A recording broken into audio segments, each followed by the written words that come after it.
अहम श्रीपाद यसो नाईक लोकसभाया सदस्यत्वेन निर्वाचितः निश्चयेन परमेश्वर नाम्ना शपे यदम विधिना स्थापितं भारतस्य संविधानं प्रति सत्यां श्रद्धां निष्ठां च धर्यसे यदम भारतस्य संपूर्ण प्रभुत्व संपन्नताम् अखंडता च रक्षिष्यामि।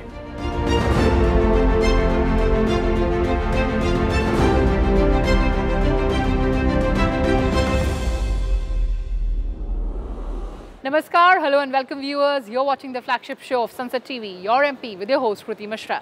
And joining us today is a very special guest, Minister of State for Tourism and Minister of State for Ports, Shipping and Waterways, Mr. Shripad Yesso Naik.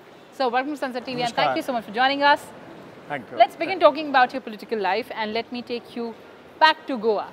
That's the constituency that you represent in the Lok Sabha. So tell us about the beginning, the starting. How did this political journey or political inning begin? I remember that in 1984, I was working as a social worker and I was elected as a panch of my village, that Adpai Drubad, Ponda Tehsil. After that, within 6 months, I became the sarpanch of the village in 1984 and I continued twice, 2 terms, as a 9 years as a sarpanch of my village. In 1994, and before that, I was not interested about the active politics. I say local, it is not, we have not thought that to become a panchas or sarpanchas is a political this thing. It's a social service we can give for our village. But after some time, some authorities that I was working as a sarpanja, working in RSS. It's a, what you call, Sankar making sanstha, what you call. And at that time, some officers told me that you have to work on higher level and you have to join the party. Okay. And before that, many parties come to me just to join. That is, Goa Congress was there, Congress was there, Maharashtra Gomantak Party was there. They are offering me, but I have not thought of joining any active politics. And at that time, I thought I am working as a Swayamsevaka and a RSS person, so I cannot deny them. He said, this is a social work. Why you have to go in politics? You ask, why the politics? So I thought that I'll do better. I'll do better in the Bharatiya Janata Party because they are the, what you call, Rashtrapati persons. And we can do our service for the nation through the Bharatiya Janata Party. And I joined the Bharatiya Janata Party in 1987. After that, I became the General Secretary of the State of Goa in 1988. In 1990, I became the State President of the BJP and this process is already started going on. इसके बाद में in 1994, that assembly election has came. Yes. And before that, after joining the BJP in 1989, there was a assembly election. And I stood in one constituency that is called Kumbharjua, and that's our primary stage. Yes. We are introducing our BJP for the local, and that time we got only 450 votes as I stood for the assembly election there. Okay. So we continue our journey, and 1994. We made the coalition with Maharashtra Gomantak Party, and at the first time in our history, BJP's history, that 4 MLA from BJP was elected in 1994, and I am one of that MLA. इसके बाद में 5 साल में हमने बहुत कुछ काम किया। काम करने के बाद संगठन मजबूत किया। मैं तो 3 बार स्टेट का प्रेसिडेंट बना, वन टाइम जनरल सेक्रेटरी बना और विधायक बनने के बाद मैंने 5 साल अच्छा काम किया, पार्टी ऑर्गेनाइजेशन भी बिल्डअप कर दिया। और 1999 में हमारा कोएलिशन नहीं रहा। मैं जो सीट जीता था वो थोड़ा सा MGP जो महाराष्ट्रवादी गणतंत्र पार्टी थी उसके ज़्यादा होल्ड उसमें था, तो हमारा कोएलिशन टूट गया। I fought but I lost for only 600 votes. Okay. After that, party told me you have to fight the Lok Sabha election. And before 1991 election, I fought the South Goa, and we got the vote round about 50,000 in both seats. In North, Mr. Parrikar stood as a BJP candidate. In South, I stood, and we got 51,000 votes in that election in 1991. So 99 में मुझे पता बोला गया कि आपको फिर चुनाव लड़ना है और नॉर्थ गोवा लड़ना है। तो बोला ठीक है, मैंने नॉर्थ गोवा चुनाव लड़ा और 99 में जो कॉन्स्टिट्यूंसी बहुत इंडिपेंडेंट के बाद जो कॉन्स्टिट्यूंसी में चुनाव होता था उसमें हार्डली 5,000 to 10,000 मार्जिन होता था। मैं जब चुनाव लड़ा और जीत गया उसमें round I got 38,000 marginal vote in north Goa in 1999। तो जो शुरुआत हुई थी 450 वोटों से, तो कम से कम 2.5 लाख वोट मुझे नॉर्थ गोवा में मिले और मैं 38,000 से जीत गया। और यही तो सिलसिला आगे चलता रहा। यहाँ आने के बाद मुझे पहली बार माननीय अटल जी ने अपने मंत्रिमंडल में ले लिया, कैबिनेट में ले लिया, और मैं पहले एग्रीकल्चर मिनिस्टर बना 1 साल। उसके बाद में सब मुझे खींचने लगे, मेरे यहाँ आओ, मेरे यहाँ आओ। तो ऐसा करते करते पाँच मिनिस्ट्री मैंने उसी फर्स्ट इसमें देखी। पहले तो एग्रीकल्चर हो गया, इसके बाद पोर्ट एंड शिपिंग जो हमारे गोयल जी थे, सीनियर गोयल जी, हमने और उसने मुझे अपने शिपिंग में ले लिया। उसके बाद में मुझे सिविल एविएशन दे दिया। मैं फिर गोवा का चुनाव में लड़ने के लिए चला गया, रिज़ाइन करके फिर मुझे सिविल एविएशन में ले लिया। उसके बाद मैं national highway and road transport में 1 साल काम किया, और आखिर 1.5 साल तो मैंने फाइनेंस में एज ए MOS और रेवेन्यू ऐसा काम किया। तो पहला टर्म तो ऐसा चल गया और बहुत कुछ एक्सपीरियंस उस वक्त मुझे मिला। कहने का मतलब यही है, तो हम एक लक्ष्य देके एक लक्ष्य सामने रख के राजनीति में आए कि राजनीति जिस तरह से उस टाइम चल रही थी, राजनीति का ये था कि राजनीति कहना है पैसा कमाना, अमीर बनना, पावर का मिसयूज़ करना, ये तो हम देखते थे। और इसी में कहा कि यदि अच्छे लोग राजनीति में नहीं आएंगे तो राजनीति सुधरेगी कैसी। तो हम अपील कर रहे थे अच्छे लोग आ जाइए, हमारे साथ जुड़ जाइए, हम मिलकर एक अच्छी राजनीति करेंगे और समाज का, पूरे देश को एक अपना कुछ कंट्रीब्यूशन करेंगे, ये भ्रष्टाचार साफ करेंगे, सब कुछ करेंगे, इसके लिए आए थे और हम थोड़े बहुत कामयाब हुए, ऐसा मैं कहना चाहता हूँ। बिल्कुल सर, मैं वो जानना चाहूँगी जब आप पहली बार गोवा से पार्लियामेंट ऑफ इंडिया आए चुनकर, क्या एक्सपीरियंस था? How was that feeling? Because that certainly must have been very, very special, given the fact, as you were saying, that the first election you won just 400 votes, and then to Parliament of India. ये तो एक अच्छी बात यही थी कि पहली बार ही 1999 में जो गोवा के 2 सीट थे, वो दोनों सीट हमने जीते थे, और दोनों मेरे साथ मिस्टर दूसरे मेरे जो साथी थे रमाकांत आंगली जी करके, पहले दिन हम आ गए, हमारी शपथ यहाँ चल रही थी जी। और एक पार्लियामेंट के बीच में आए थे, देखा था पार्लियामेंट, लेकिन जब मैं as a member of parliament बन के हम आए तो इतनी खुशी हो गई कि हम ये एक गांव के गली से दिल्ली तक पहुंचने का जो सिलसिला था, गांव के हम प्रधान थे, तो यहाँ आने के बाद एक मेंबर ऑफ पार्लियामेंट बन के हम ओथ ले रहे हैं, ये भगवान की और इस देश के लोगों की कृपा हम पर हुई, ऐसा आभास हो रहा था।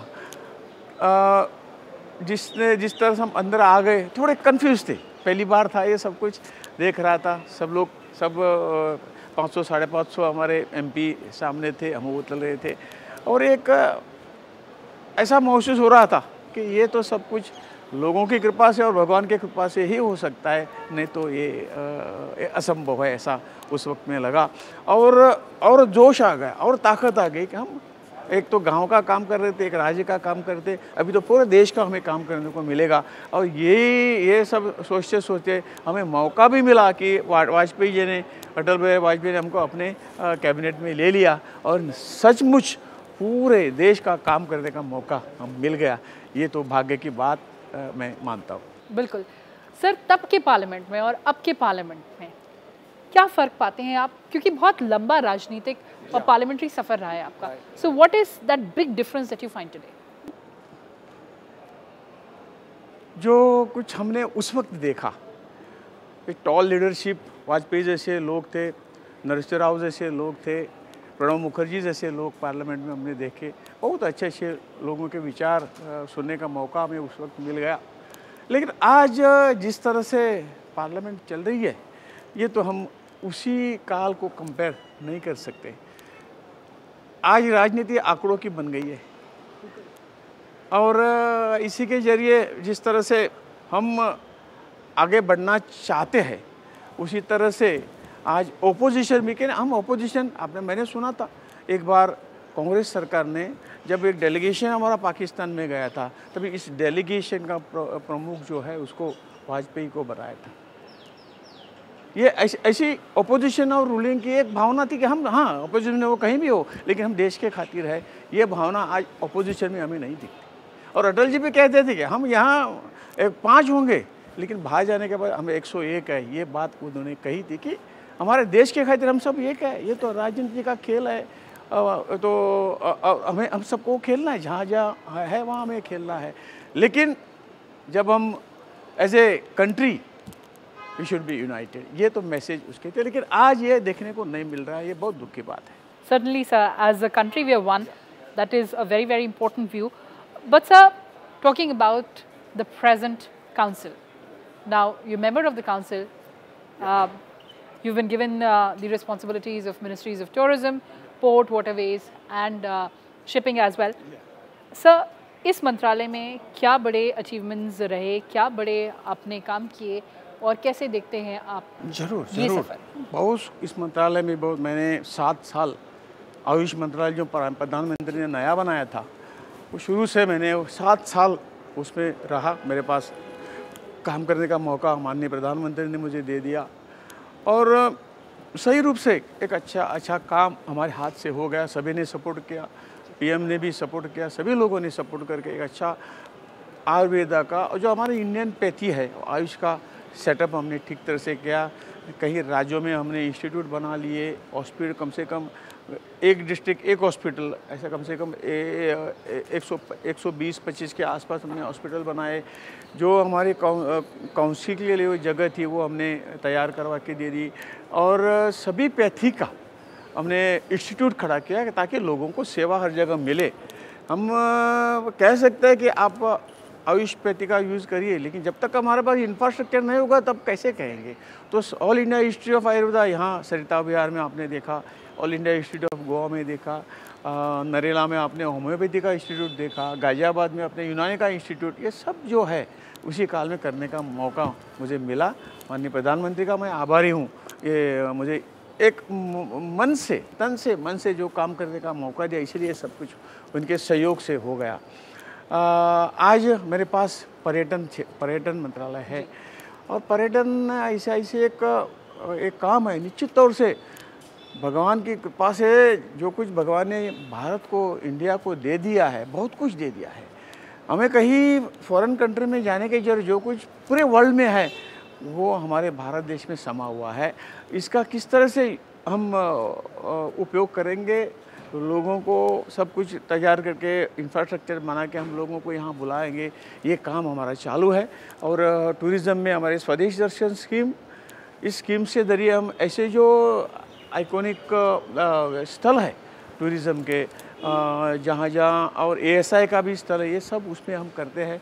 प्रसाद स्कीम दूसरी है, उसके द्वारा हम जो, जैसा मैंने कहा कि ASI के जो पुराने स्थल है, ये इसका उसकी वहाँ सेवा देने का, उसको अच्छी तरह से वहाँ लोगों को सेवा उपलब्ध करने का काम हम कर रहे हैं। और आइकॉनिक जो साइट्स है उसका भी एक स्पेशल इससे हम आगे करते हैं। और लोग देखना चाहिए इंडिया की जो हमारी जो पूरा संस्कृति है, हमारी जो कला है, उसका प्रदर्शन इसी ज़रिए हम कर सकते हैं। इंडिया क्या है, हज़ारों सालों से इतिहास हमारे पास है, और ये इतिहास को हम लोगों के सामने, फॉरेनर लोगों के सामने, वो हमारे लोकल, हमारे डोमेस्टिक जो टूरिस्ट है उनके सामने रखने का जो काम है आयुष मंत्रालय कर रहा है। और इस साल निश्चित तौर से हमारा बजट भी माननीय प्रधानमंत्री जी ने बढ़ाया है।